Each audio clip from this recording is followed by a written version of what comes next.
Boa noite, amigos. Hoje nós vamos começar o capítulo 18 do livro Boa Nova, Psicografia de Chico, pelo Humberto de Campos. Capítulo 18 é sobre a oração dominical.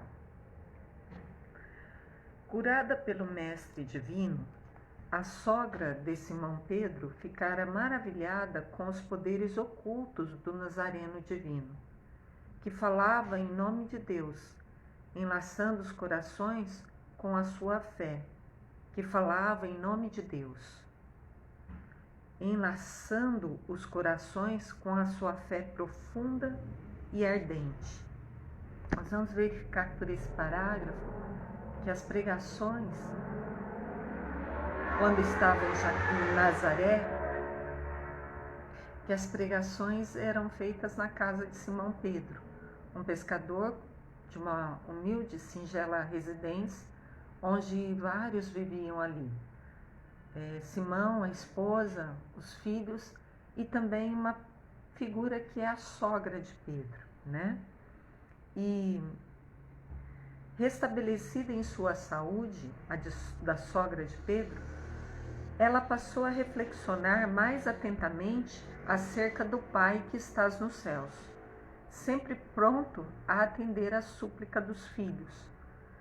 Chamando certo dia o genro para um exame detido do assunto, consultou-o sobre a possibilidade de pedirem a Jesus favores excepcionais para a sua família. Lembrava-lhe a circunstância de ser o mestre um emissário poderoso do reino de Deus, que parecia muito próximo. Então a gente vai ver um detalhe puramente humano, né? Identificando um Messias, um enviado, em sua residência, a sogra de Simão Pedro, passa a elaborar em seus pensamentos a possibilidade de favores excepcionais para o seu núcleo familiar.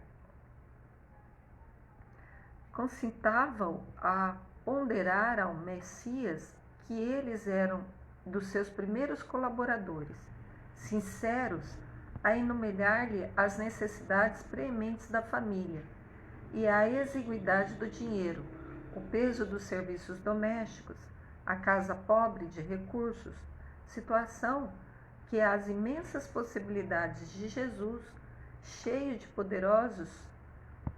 poderes prodigiosos, seriam capazes de remediar. Nós vemos aqui um pensamento, digamos assim, na horizontal, um pensamento que a princípio se justificaria perante os olhos humanos, um pensamento que, do ponto de vista da matéria, da família, da organização dos lares singelos, pareceria algo assim bastante, até, digamos, lícito, justo, coerente de se pensar. O que nos faz lembrar de uma passagem, de uma história dentro da família de Chico. O pai dele era vendedor de bilhetes, né? Um vendedor muito simples, uma família numerosa, um lar bastante singelo, premido de muitas lutas para a manutenção da família. E o Chico se destacando na mediunidade. O pai do Chico, em certa feita, tendo uma dificuldade orgânica, não pôde trabalhar.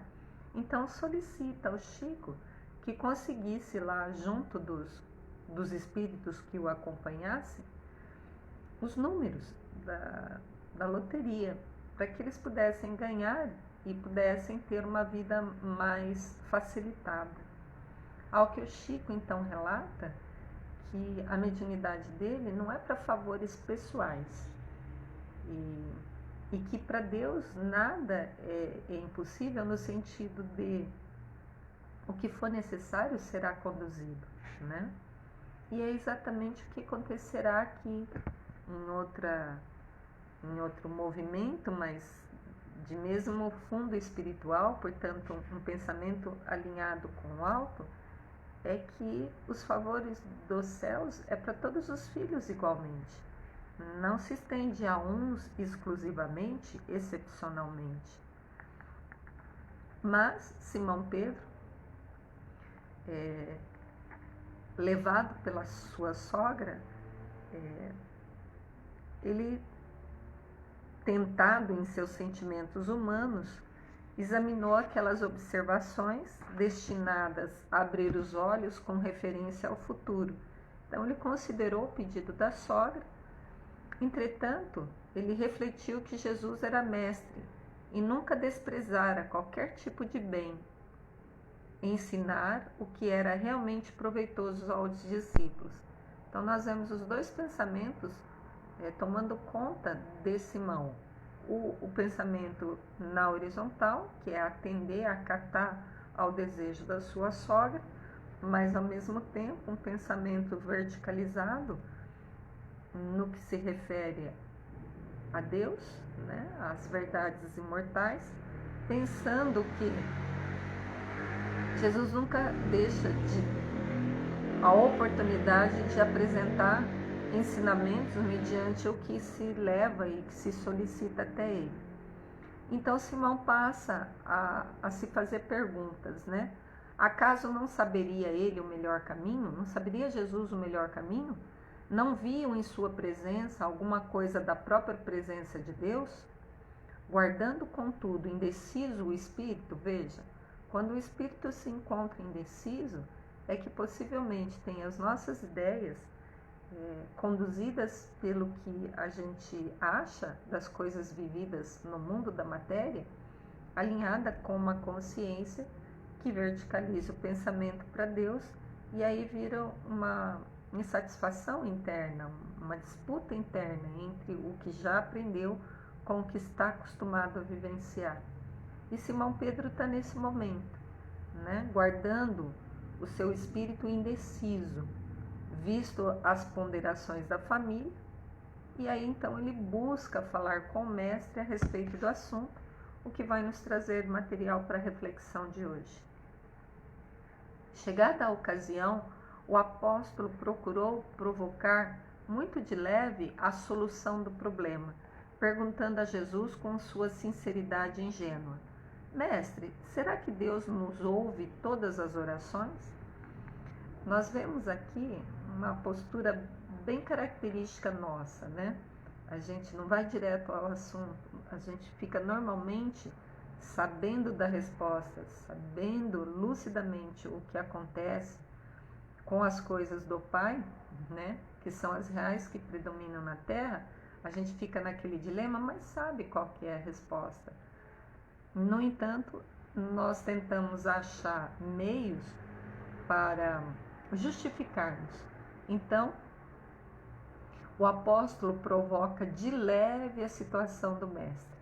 Então, é como se fosse trazer para o ditado popular, seria aquele ditado que diz que mineiro come pelas beiradas, né? Então, Simão, para abordar o assunto de que poderia solicitar um pedido pessoal para ele e para sua família, ele então pergunta ao mestre se Deus ouve todas as orações.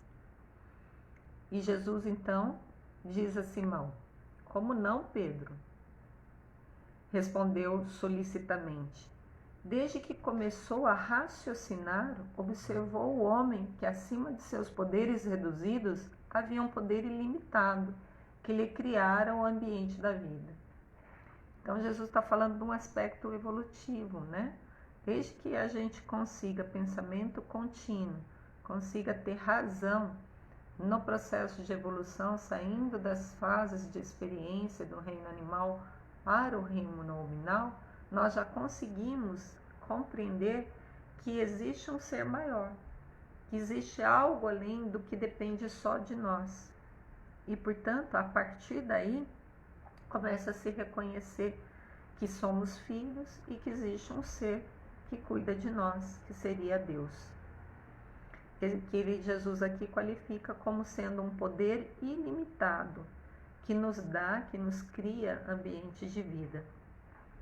E agora, uma parte bastante significativa para os nossos aprendizados, diz o seguinte: todas as criaturas nascem com tendência para o mais alto e experimentam a necessidade de comungar com esse plano elevado, donde o Pai nos acompanha com seu amor, toda justiça e sabedoria, onde as preces dos homens o procuram sob nomes diversos.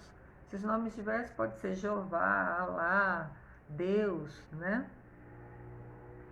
Mas o que me chamou a atenção nessa frase de Humberto de Campos, que retrata um resgate de um diálogo de Jesus com Simão Pedro, é que todas as criaturas já nascem com tendência para o mais alto. Então é como se nós já tivéssemos o DNA de Deus e já temos a tendência de reconhecer, é inato em nós, é instintivo em nós, de que existe um plano mais elevado que controla, que comanda, que regula e que estabelece harmoniosamente por amor, por justiça e sabedoria, e que as preces nossas, elas buscam esse poder maior. Então a gente já nasce com isso implícito em nós. Portanto, nós vamos ver, por exemplo, a humanidade da Terra, uma parte dela localizada em tribos selvagens, nós vamos ver que eles têm reverência a algo superior, que seja representado ali por um raio ou por um movimento da natureza, como o sol, né? Essas divindades, que é uma representação daqueles seres humanos em primeiros graus de evolução, mas já vendo que existe algo superior a ele e que, portanto, cuida dele, estabelecendo no seu amor, né, na sua justiça e na sua sabedoria. Então, é algo inato da criatura humana compreender que ela é o relativo e que existe o absoluto. Continua Jesus dizendo a Simão Pedro que em todos os séculos da vida humana recorreriam as almas incessantemente a uma porta silenciosa e inflexível, se nenhum resultado obstivessem. Então Jesus faz uma pergunta para levar Pedro a entender que aquela resposta dele não teria procedência no plano do racional, no plano da fé e nem no plano da consciência expandida. Que então, se durante milênios, desde que o homem existe e ele se dirige a algo superior, se não existisse algo superior na qual ele se dirigisse em prece, se não existisse esse recurso de retorno do poder divino para nós, a humanidade da Terra não pediria, não estaria presente a questão da oração, da prece, porque se perderia ao longo do tempo esse recurso. Então, se ele existe, se ele está entranhado na humanidade, é porque existe resposta. Algo que permanece ao longo do tempo, incessantemente, da mesma forma, sem se alterar, é porque deve ser algo real, algo verdadeiro, diferente do que é mentiroso, do que é passageiro, do que é puramente material. Em pouco tempo se desconstrói. Então, as coisas reais, as coisas verdadeiras, elas têm duração ao longo do tempo.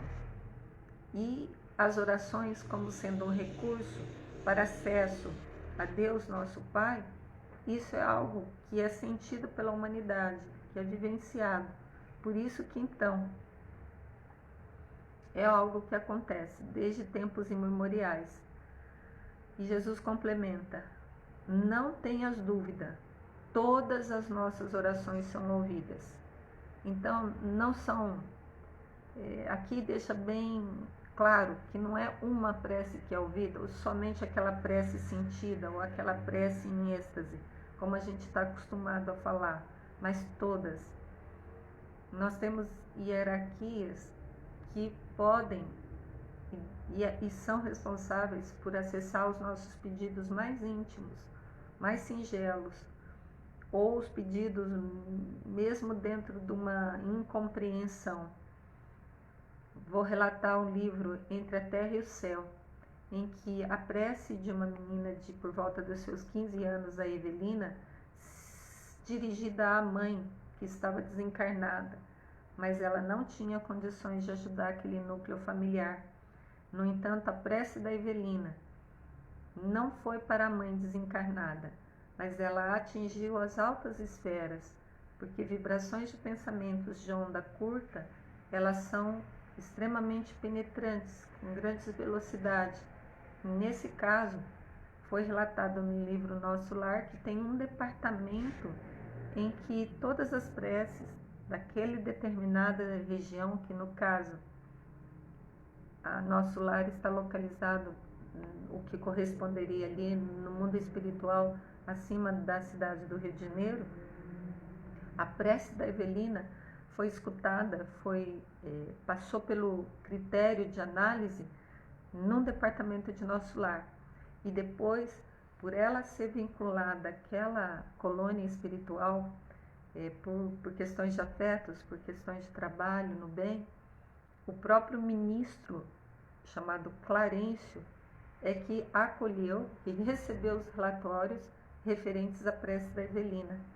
E a partir daquela prece que a Evelina fez, tudo o que foi pedido foi definido, atendido, mas que demorou por volta de 2 anos, para dizer que o Pai Celestial, ele atende nossas preces, mas ele não tira de um filho para dar a outro filho, que todos são atendidos na justa medida dos merecimentos, na justa medida do que se requer a partir dos pedidos realizados.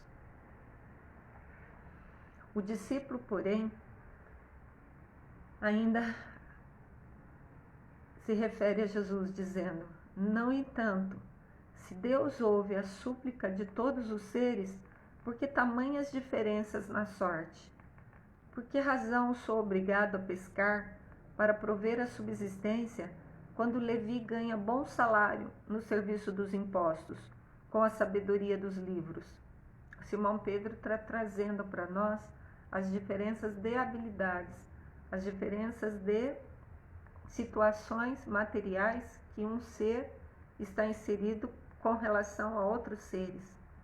E ainda continua na pergunta a Jesus: como explicar que Joana, e ele está se referindo a Joana de Cusa, que foi uma personagem do cristianismo nascente e que a gente teve a oportunidade de estudar a respeito dela no capítulo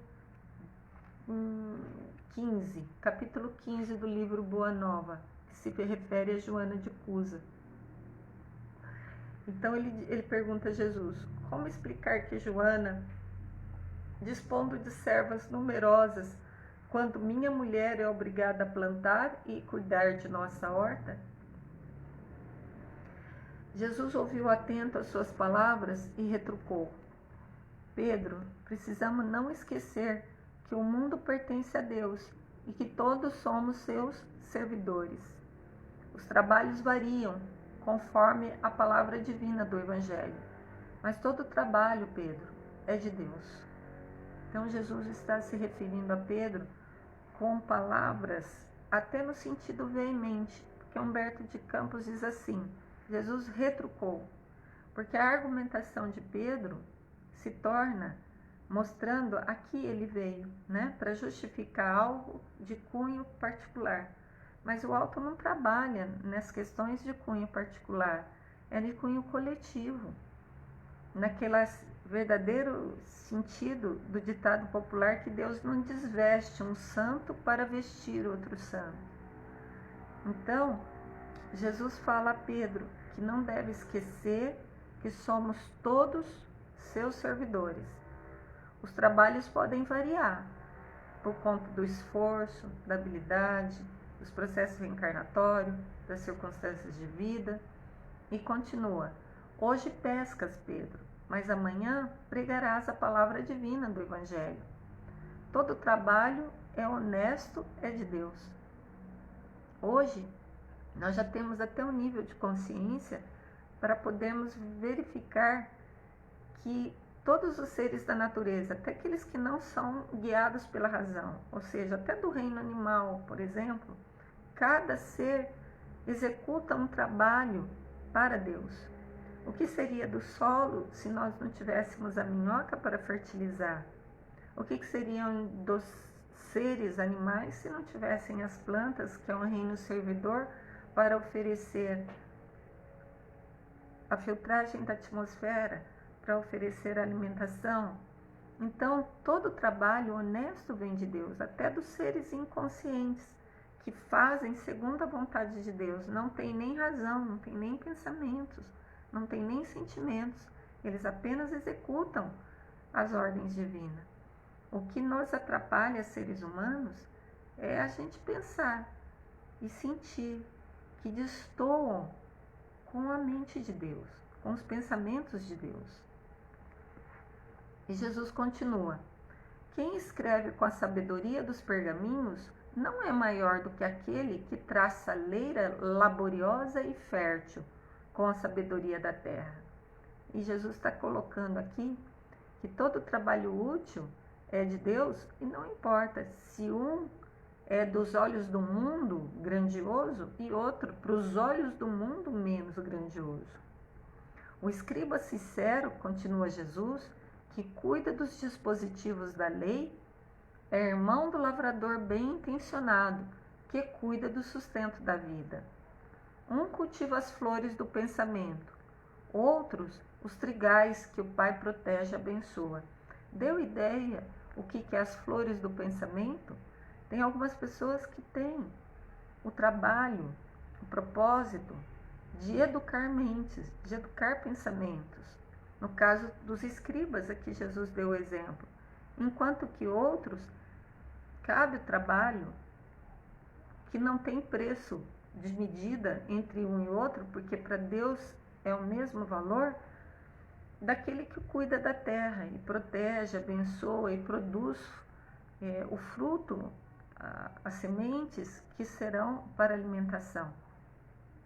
Continua ainda Jesus argumentando para trazer Pedro para uma realidade imortal, para tirá-lo do pensamento verticalizado, do pensamento somente material e humano. Achas que uma casa estaria completa sem as mãos abnegadas que lhe varrem os detritos? Então Jesus está fazendo uma referência aos empregados, aqueles que cuidam, por exemplo, da higiene da casa. Será que aquela casa estaria completa se faltassem os serviços de cuidar, de higienizar? Se todos os filhos de Deus se dispusessem a cobrar impostos, quem os pagaria? E nos traz Jesus a ideia de que a adversidade se faz necessária para que o aprendizado ocorra. Porque se tem um que cobra os impostos, se não tivesse quem os pagasse, não existiria a possibilidade daquele que cobra ter aprendizado, ter oportunidade de viver na terra. Vês, portanto, continua Jesus, que antes de qualquer consideração é preciso santificar todo trabalho útil, como quem sabe que o mundo é morada de Deus. E finaliza a reflexão desse parágrafo nos chamando a atenção que é preciso santificar todo trabalho útil. Não há de se considerar um trabalho melhor do que o outro. O que faz a diferença entre um trabalho e o outro é como se faz, qual é o grau de sacrifício. E sacrifício não é um termo que se refere a peso, não é um termo que se refere a dor, mas é um termo que se refere ao santo ofício, ou seja, ofício, trabalho, sacro, santo, fazer aquilo que se tem que fazer, numa harmonia, num pensamento voltado para Deus, pensando não só em si, mas em todos aqueles que se encontram ao redor, como se fosse mesmo um trabalho para Deus. Aí não tem como errar. Nós não estamos fazendo trabalho para homens, estamos utilizando os homens, os filhos de Deus, nosso Pai, para que o trabalho seja realizado, mas é o trabalho nosso, egóico, Não, é o trabalho de Deus. Por isso Jesus fala que antes de qualquer consideração, se fulano faz isso, se fulano faz aquilo, se aquilo é de inteligência ou se aquilo é de mão de obra braçal, se é mais ou se é menos, no olhar humano, no olhar vertical, o que importa é que todo trabalho útil, e quem sabe do mundo para qualificar se aquele trabalho está sendo feito como um santo ofício, isso é Deus, não cabe a nós. E para finalizar, Jesus continua falando: já pensaste que se a tua esposa cuida das plantas da tua horta, Joana de Cus educa as servas? Então Jesus usa o mesmo exemplo trado por Simão, né? Por que existe diferença? Enquanto Joana não precisa trabalhar, a esposa dele trabalha no campo, cuidando em produzir o alimento para a família. Por que essa diferença? Aí Jesus vai trazer que Joana tem um papel. Ela não cuida da terra, ela não cuida da leira, ela não cuida do alimento para plantar, mas ela tem servas na qual ela cultiva os valores da imortalidade. Quando as trata bem, quando as educa, quando as orienta, quando as acolhe, então é um filho de Deus atendendo outro filho de Deus. E Jesus ainda faz uma pergunta a Pedro para ele trazer a consciência: a qual das duas, a sua esposa que cultiva a horta ou a Joana que educa suas servas? Qual das duas cabe responsabilidade maior? A tua mulher que cultiva os legumes ou a nossa irmã que tem algumas filhas de Deus sob sua proteção? Então, Jesus não está qualificando no sentido de trabalho maior ou trabalho menor, mas está falando qual delas teria responsabilidades maiores. Então não é méritos, mas sim é responsabilidade. Quem poderá garantir que Joana terá essa responsabilidade por toda a vida? E de fato, nós lemos lá no capítulo 15 que com a morte do esposo, que era um intendente de Antipas, um governante de uma das tetrarcas lá da Judéia antiga, e que o esposo dela era de alto grau, né, de riqueza, de poder, que com a morte dele, Joana de Cusa perde tudo, perde todos os direitos, perde todas as propriedades, todas as servas, e tem que se sujeitar a um trabalho simples. Tanto que ela e o seu filho foram presos e deportados para Roma como escravos. E lá em Roma, ao se dedicarem ao cristianismo nascente, eles são presos como cristãos e são sacrificados. É um belo capítulo para ser lido do livro Boa Nova, é capítulo 15. Continua Jesus: no mundo há grandes generais que, apesar das suas vitórias, passam também pelas duras experiências de seus soldados. Então, Jesus está trazendo uma outra coisa para nós, que o que representa bem isso é aquele ditado popular: fala o quanto bebe, mas não fala os tombos que eu tomo. Então, Jesus nos traz a seguinte questão: um general, antes de chegar a ser general, ele passa pelas experiências do soldado. Então, se hoje um se encontra numa posição em que aparentemente seria privilegiada, seja porque nessa existência ou em outras vidas ele angariou experiências, conhecimentos que o favoreceram naturalmente a ser colocado na melhor posição de trabalho em que ele possa produzir mais e produzir melhor. Assim, Pedro, precisamos considerar em definitivo que somos filhos e servos de Deus, antes de qualquer outro título convencional dentro da vida humana. Então, qualquer título humano convencional não tem valor, porque o que é contado, o que será medido, o que terá valor real, mesmo depois que sairmos dessa vida material, e será o título de sermos filhos, portanto, por herança divina, temos o DNA de Deus, somos seus filhos todos, e servos, ou seja, trabalhadores,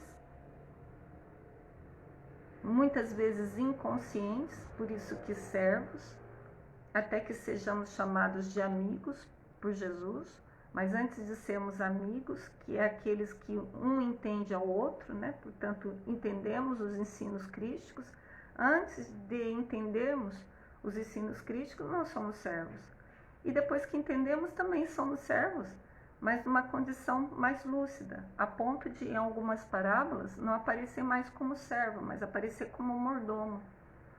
O mordomo já é mais lúcido, já está mais próximo, né, do patrão, do chefe, dos seus bens, do seu patrimônio. E dentro dessa estrutura de trabalho, da simbologia da parábola, o mordomo já é mais cuidadoso com as coisas do dono. Portanto, nosso destino somos filhos de Deus, trabalhadores da sua vinha, e à medida que formos nos tornando mais lúcidos, mais conscientes, teremos maior responsabilidade nos cuidados de outros filhos de Deus, através dos exemplos, através dos pensamentos alinhados a Deus, através dos sentimentos mais harmoniosos e principalmente das ações, que representam o que se pensa e o que sente. Necessário é, pois, que disponhamos o nosso coração a bem servi-lo. Quer dizer, não importa se é professor ou se é faxineiro, não importa se é aviador ou se é um operário, o que se faz necessário é o coração em bem servi-lo, é o coração em servir a Deus.